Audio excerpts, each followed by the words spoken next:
Welcome to the Landis Performance YouTube channel. Please click subscribe so you can find our channel easier. Hit the like button if you like the content, and leave us a comment so that we know what you feel about the videos or if you have questions. On this video, we're doing a QA1 tubular control arm and coilover installation on this 1955 Chevrolet truck. The frame on the truck is a 1986 Chevrolet C1500. The vehicle has been frame swapped.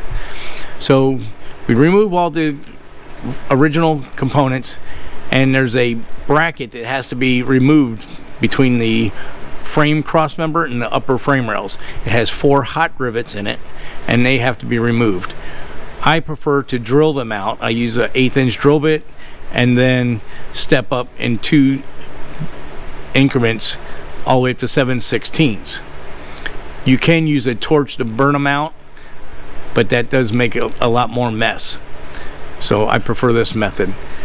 Now once you get the holes drilled up to 7/16, you can take a small chisel and knock off the remainders, and the bracket will come right out.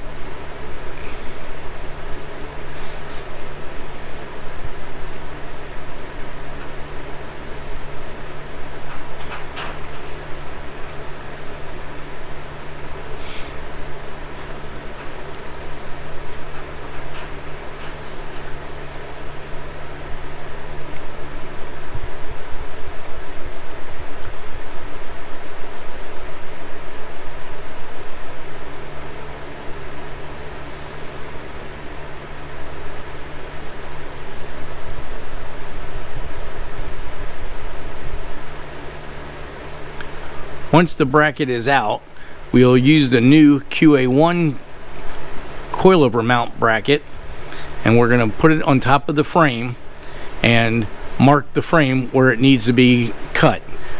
The crossover frame is solid from the factory to hold the spring. So once we cut that out with an air saw, you can use a torch on that also. You can then install the new bracket, which the coilover will mount to. It has 4 7/16 bolts that go to the frame rail and 3 that go down through the crossmember. We go ahead and clean it up a little bit, give it a little shot of black spray paint just to kind of make it look clean, and go ahead and install the components.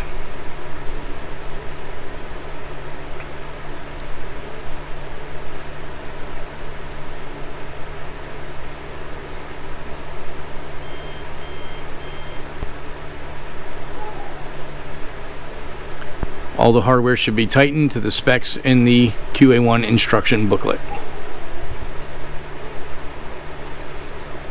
Once that's done, we can assemble the coilover. Remember to use never seize on the thread of the body of the shock so that the spring perches do not gall when adjusting ride height. On this particular setup, we had to remove the top to install the spring, and the top has to be tightened back down. Now the coilover can be mounted to the upper bracket.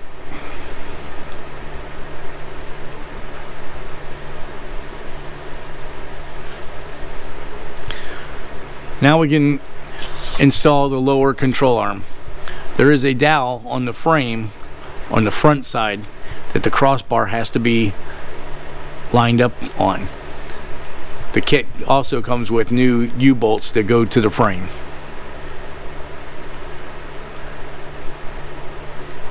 Once that's installed, we can install the lower shock mount bracket to the lower control arm, and then mount the coilover to the bracket.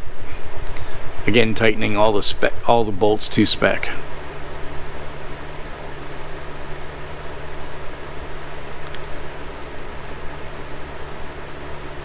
Now we can install the steering stop and the bump stop to the lower control arm. We can put the spindle and rotor assembly on and the upper control arm on. Tightening the castle bolts fully tight on the ball joints, and then installing the tie rod link. Next is the brake caliper.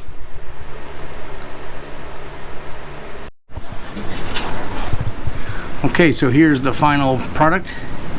QA1 tubular control arms and coilover. One of the things you want to do is make sure you grease all the connections so that your ball joints and pivots have plenty of fresh grease in them. And you can see right there we've preset the coilover at 1 inch of thread showing below the mount.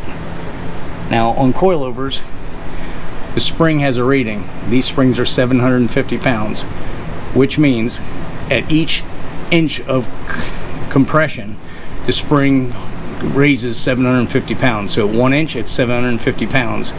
At 2 inches, it's going to be 1,500 pounds.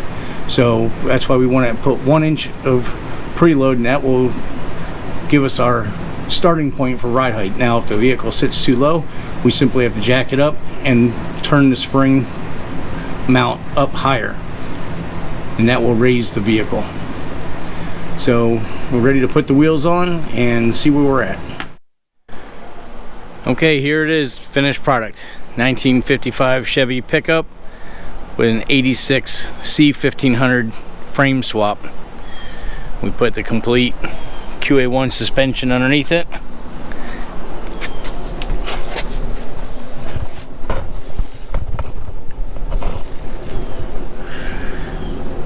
Rides great.